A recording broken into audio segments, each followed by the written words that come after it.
India.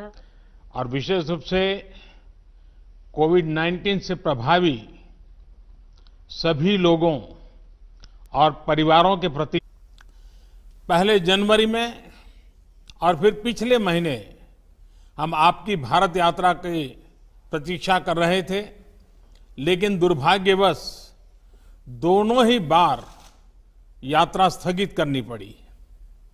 हमारी आज की मुलाकात आपकी भारत यात्रा का स्थान नहीं ले सकती है। एक मित्र के नाते मेरा आपसे आग्रह है कि स्थिति सुधरने के बाद आप शीघ्र सपरिवार भारत यात्रा का प्लान करें और हमारा आतिथ्य स्वीकार करें। एक्सेलेंसी, भारत ऑस्ट्रेलिया संबंध विस्तृत होने के साथ साथ गहरे भी हैं और यह गहराई आती है हमारे shared values, shared interest, shared geography और शेयर्ड ऑब्जेक्टिव्स से। पिछले कुछ वर्षों में हमारे सहयोग और तालमेल में अच्छी गति आई है। यह सौभाग्य की बात है कि हमारे संबंधों की बागडोर का एक छोर आप जैसे सशक्त और विजनरी लीडर के हाथ में है। मेरा मानना है कि भारत और ऑस्ट्रेलिया के संबंधों को और सशक्त करने के लिए ये परफेक्ट समय है, परफेक्ट मौका है। अपनी दोस्ती को और मजबूत बनाने के लिए हमारे पास असीम संभावनाएं हैं। ये संभावनाएं अपने साथ चैलेंजेस भी लाती हैं।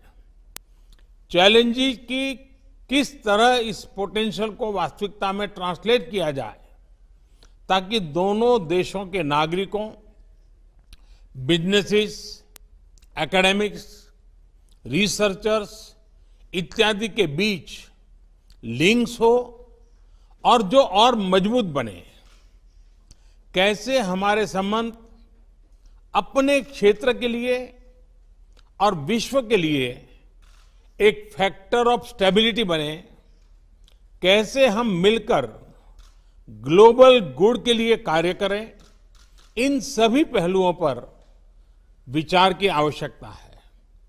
एक्सेलेंसी, समकालीन विश्व में देशों की एक दूसरे से अपेक्षाएं और हमारे नागरिकों की हमसे अपेक्षाएं बढ़ गई हैं। डेमोक्रेटिक वैल्यूज को शेयर करने के नाते हम दोनों देशों का कर्तव्य है कि इन अपेक्षाओं पर हम खरे उतरे और इसलिए वैश्विक कल्याण के मूल्य जैसे लोकतंत्र, rule of law, freedom, mutual respect, international institutions का सम्मान और पारदर्शिता आदि को अपहोल्ड करना और प्रोटेक्ट करना हमारी सैक्रेड रिस्पॉन्सिबिलिटी है। यह एक प्रकार से भविष्य के लिए हमारी धरोहर है। आज जब अलग अलग प्रकार से इन वैल्यूज को चैलेंज किया जा रहा है, तो हम आपसी संबंधों को मजबूत करके इन्हें सशक्त कर सकते हैं। एक्सेलेंसी, भारत ऑस्ट्रेलिया के साथ अपने संबंधों को व्यापक तौर पर और तेज गति से बढ़ाने के लिए प्रतिबद्ध है।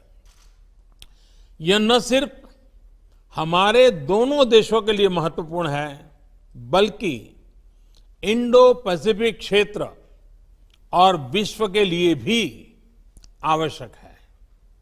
मुझे प्रसन्नता है कि हमारे विभिन्न इंस्टीट्यूशनल डायलॉग्स हमारे संबंधों को और सब्सटेंस प्रदान कर रहे हैं। दोनों देशों के बीच निरंतर उच्च स्तरीय एक्सचेंजेस भी हो रहे हैं। व्यापार और निवेश भी बढ़ रहा है। लेकिन मैं ये नहीं कहूंगा कि मैं इस गति से, इस विस्तार से संतुष्ट हूं। जब आप जैसा लीडर हमारे मित्र देश का नेतृत्व कर रहा हो, तो हमारे संबंधों में विकास की गति का मापदंड भी एम्बिशियस होना चाहिए। मुझे बहुत प्रसन्नता है कि आज हम अपने द्विपक्षीय संबंधों को कॉम्प्रिहेंसिव स्ट्रेटेजिक पार्टनरशिप के रूप में अपग्रेड कर रहे हैं। वैश्विक महामारी के इस काल में हमारी कॉम्प्रिहेंसिव स्ट्रेटेजिक पार्टनरशिप की भूमिका और महत्वपूर्ण रहेगी। विश्व को इस महामारी के आर्थिक और सामाजिक दुष्प्रभावों से जल्दी निकालने के लिए एक कोऑर्डिनेटेड और कोलैबोरेटिव अप्रोच की आवश्यकता है।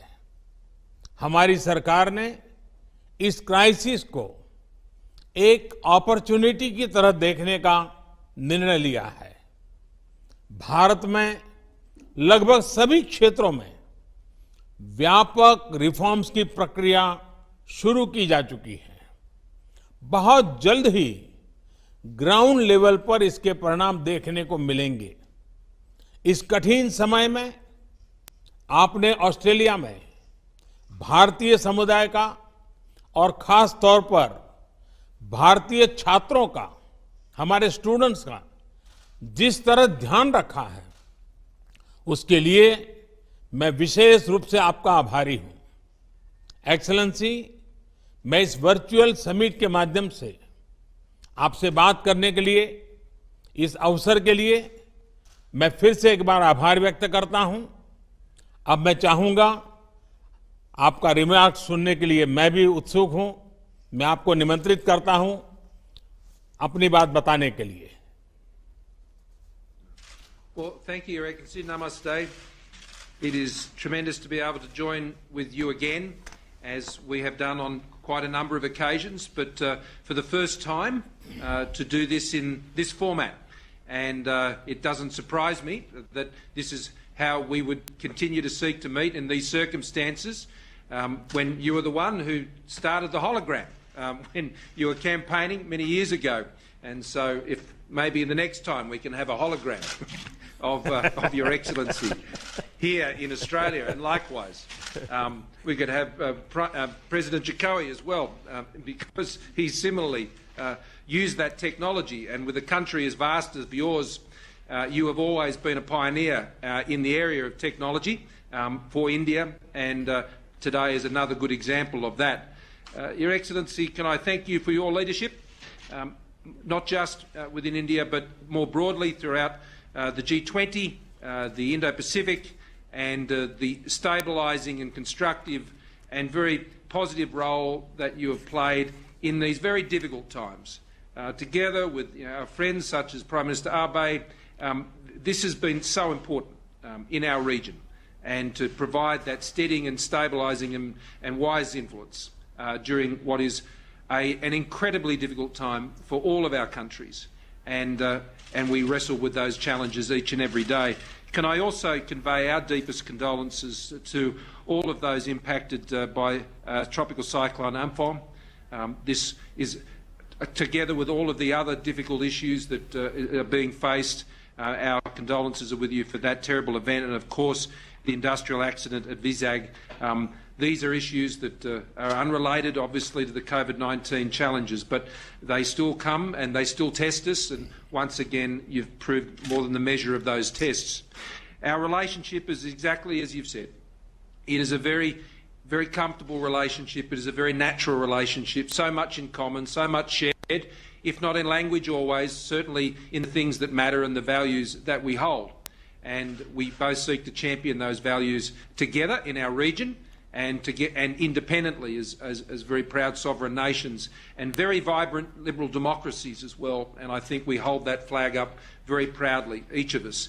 But when those flags come together in the way they have now, and have for some time, we're only full of ambition, as you said, for what can be achieved in our relationship. And between us, I have no doubt, and with our excellent foreign ministers and trade ministers and others, defence ministers and others, we can achieve a lot in the years to come.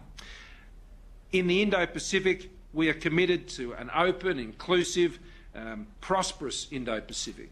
And India's role in that region, our region, will be critical in the years ahead. The cultural links that we enjoy between our countries are well known. And what, though, I am even more excited about, Your Excellency, is that it's time for our relationship to go broader and to go deeper. And the things we are speaking of today, I greatly regret we could not do them in person on not just one but two occasions.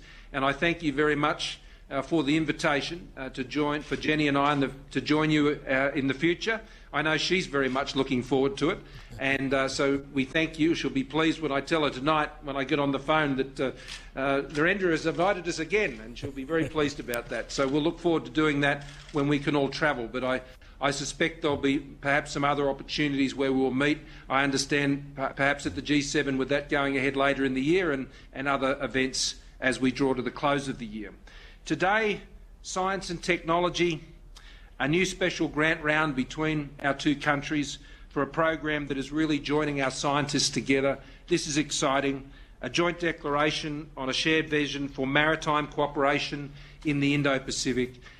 We share an ocean, and we share responsibilities for that ocean as well. Its health, its well-being, its security, and the relationship we're forming around those issues in our maritime domain, I think, is the platform for so many other things between our countries. The mutual logistics support arrangement and a defence science and technology implementing arrangement. These are the substantial things that good friends develop together that provide the opportunity for the many other commercial opportunities that come our way. In a time like this, we want to deal very much with friends and trusted partners, and this is a partnership which has stood the test time and again, and is during the course of this current crisis. We share a vision for open, free, rules-based multilateral systems in our region, whether that's in the health area or it's in trade or in other places. We engage in those as confident but sovereign nations, advancing, of course, our own interests and mindful of our own domestic challenges. And I think you've navigated that path incredibly well, and we thank you for the way you continue to engage in those fora in such an open and honest and transparent way. The trade and investment flows between our country are not where you or I would both like them to be, but they are growing, and they can grow a lot faster. But I think the comprehensive strategic partnership that we are forming today, going to a whole new level of relationship, will continue to build the trust, because we want commercial and trading relationships that are built on trust. We already see a great movement of peoples in normal times between our countries, and I thank for your comments about the hospitality that is extended to Indian students here in Australia, and we want to continue to see that happen. And we want to see Australian students studying in India as well, as we support and would like to support through the programs that we run here from Australia. I also want to commend India on its leadership in these multilateral forums, particularly on taking the chair of the World Health Organisation's executive board. This is a very important time to be chairing that executive board, and I have no doubt that the way that will be led under India's leadership will be critical to how we deal with the many difficult problems that we are encountering globally, particularly in the health area. So as we announce agreements also in cyber and science and infrastructure, trade and education, this is a grand portfolio of specific and very practical arrangements that give form and substance to the comprehensive strategic partnership. You and I have both, you for much longer, have been dealing in these international issues for a long time, and there are many relationships and partnerships, but we know they don't come to anything if we don't put in the practical building blocks and agreements that sit under the relationship that actually contribute to the prosperity and the progress of the relationship between our two countries. So today is a very good opportunity to extend that. It will be extended also in the agreement that we have to commit to Foreign and Defence Ministers meeting in a regular 2+2 format. I think that's a great step forward. The relationship also we have with partners in the region, particularly Japan, Indonesia, Vietnam, the United States, others, is very important, and we are both enthusiastically pursuing those bilateral relationships, but in increasingly in multilateral fora, both informally and formally. That is providing, I think, a basis of stability in our region which we can all share in and we can drive the prosperity from. So I look forward to this first Australia-India Leaders Virtual Summit today. I wish I could be there for what has become the famous Modi hug, and while not and be able to share my samosas, which I thank you for. We had a bit of fun with that on the weekend. So next time it'll have to be the Gujarati kishti, which I know is a keen favourite of yours, and you've mentioned to me before. So I'll try that out in the kitchen before next time we meet in person. Thank you, media. Excellency, मुझे बहुत खुशी हुई और आपका समोसा तो इस दिनों पूरे भारत में चर्चा का विषय बना हुआ है। और जब आपने खिचड़ी की बात कही तो गुजरात के लोग तो बहुत प्रसन्न हो जाएंगे, और ऑस्ट्रेलिया में भी बहुत गुजराती परिवार रहते हैं, उनके लिए तो और खुशी की बात होगी। लेकिन मज़ा यह है कि खिचड़ी एक प्रकार से हमारे देश में पूरे हिंदुस्तान के हर कोने में एक कॉमन वैरायटी के रूप में है, नाम अलग अलग है लेकिन बहुत पॉपुलर है। लेकिन मुझे खुशी होगी आपके साथ इसको एंजॉय करने का। एक्सेलेंसी, आपके उत्साह और विश्वास से भरे शब्दों के लिए मैं बहुत बहुत धन्यवाद करता हूं। एक्सेलेंसी, विश्व इस समय एक अभूतपूर्व संकट से गुजर रहा है।